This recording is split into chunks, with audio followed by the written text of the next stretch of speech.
Hi guys! Alam nyo ba, kasi alis sila boss. And wala nga sila dito sa birthday ko. Tapos sabi nila kagabi, kasi nakikita nila na nalulungkot ako. Kasi kami lang ni Lolo magsi-celebrate ng birthday ko. So sabi nila, isi-celebrate namin ng maaga. Kaya ayun. Kasi celebration ng birthday ko. Ayan. Aagahan nila. Bumili sila nitong Kirkland. Wow! Wait. Ito ang gagamitin ko para malaki. Ayan yung chicken sa Kirkland. Isang buong manok. Thank you, boss. Ang babait talaga nila. Ay, ang mahal.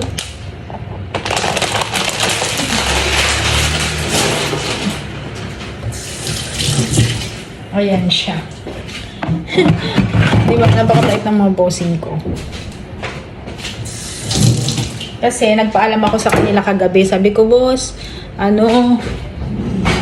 magde-day off ako ng magde-day off ako ng 11 to celebrate my birthday. Tapos sabi nila, wala kami niyan dito sa Taiwan.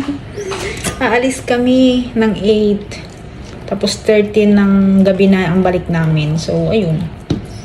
Sabi ko magse-celebrate sana ako ng birthday kasama mga kaibigan ko. Kasi nga, napag-usapan namin ng mga kaibigan ko na pupunta kami sa firing range. Kasi, gusto ko na talaga mag bang bang bang. Ay, nako. Pero ayan. Pero, swerte ko pa rin kila boss kasi, ganun sila kabait. Sabi nila bago sila alis, magse-celebrate kami ng birthday ko ng maaga. Kasi tinanong ako ni Sir kung gusto ko daw bang i-celebrate ng maaga or pagdating na nila. Kasi sabi nila, bibilihan ka namin ng regalo sa pupuntahan namin. Bibilihan ka na lang namin ng regalo. So, hindi ako umimik kasi nalulungkot nga ako. Kasi nakita nilang nagluluha-luha talaga yung mata ko. Kasi nga ang dami kong plano sa birthday ko. Tapos 18 naman, may lakad naman ako kasi may yung school namin. May kami. Ayun. Sa 18 kasi may lakad naman ako. Hindi ko masiselebrate pa rin yung birthday ko kasi 18 may food may field trip kami sa school namin. So masaya rin 'yon.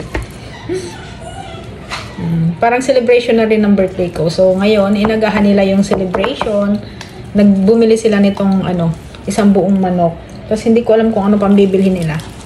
Basta sabi ni boss, wag na daw ako mag-prepare ng kahit ano. Diba? Ang mabait ng bossing ko. Napakabait nila. Sobrang blessed ko talaga sa kanila. May pagkakuripot, pero sa ibang bagay naman, sobrang bait nila. Hindi nila ako maayawan. Ayun, ganun. Kaya, dito sa ibang bansa, mahirap makahanap ng amo na sobrang bait. And sobrang blessed ako. Saka pinag-pray ko yan ng sobra kay Lord na magkaroon ako ng amo. Kasi this is my second, boss. So, pinag-pray ko yan ng ilang months na magkaroon ako ng amo na mabait at sabi ko sana nasa kabihasnan. What I mean is, yung nasa city. Ayun, binigay talaga ni Lord. Wala akong hinihiling kay Lord na di niya binibigay. Yung 10 milyon lang, hindi pa. Baka pwede mo nang ibigay, Lord, sa birthday ko. Joke lang. Hindi. Sobrang blessed naman ako sa buhay. Kasi kahit pa paano, nakakaraos. And hindi, nakaka-provide ako ng pangangailangan ng family ko. Yun lang, sobrang blessed na. At hindi ko nila lang pala yun. Yun, blessed na ako doon. Ayan. And ang magkaroon ng mababait na amo ay sobrang nakaka-bless. Actually, si amo ayaw niya ng sobrang liit na mag-cut ng chicken. Kasi gusto ko lang siyang liitan. This is my day, so akong bahala. Hindi yan magagalit. Actually, ang amo ko hindi yan nagagalit. Ako yung nagagalit minsan. And umiiyak na lang siya kapag nagagalit ako. Ayan, ganito yung chicken nila dito. May ulo pa.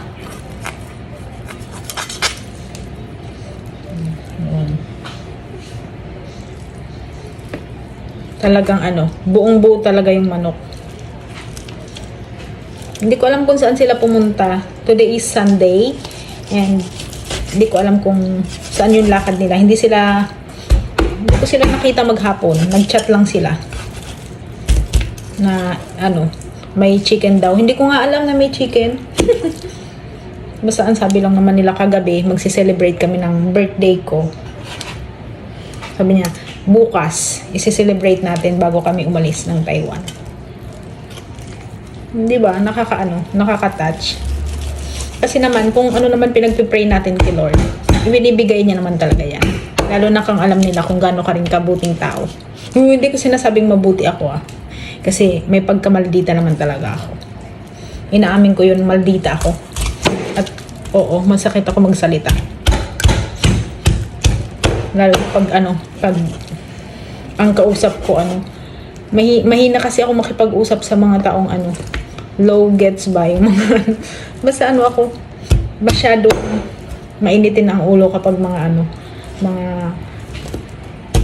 slow people.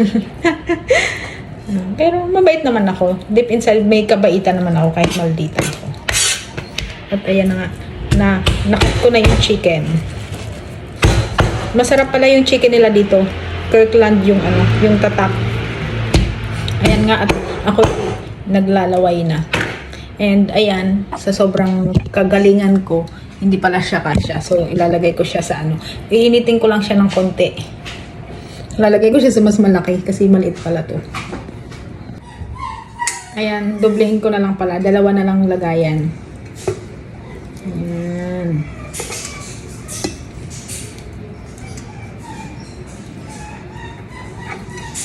Wow, sarap. Thank you talaga sa mga boss ko. And mamaya, hindi ko alam kung anong binabalak nilang gawin. Kasi maghapon silang nawala. Maghapon silang wala. Hindi nagparamdam. Malay natin may surprise. Pero nagsabi naman sila na sabi nga nila, reregaluhan ka na lang namin galing sa Kasi may pupuntahan silang ibang bansa. At di ko pwedeng sabihin yun sa vlog. Hindi pa nag 5 minutes kakainin ko. Ay, grabe. Ang sarap. That's all for today's video. Bye-bye. Happy birthday to me.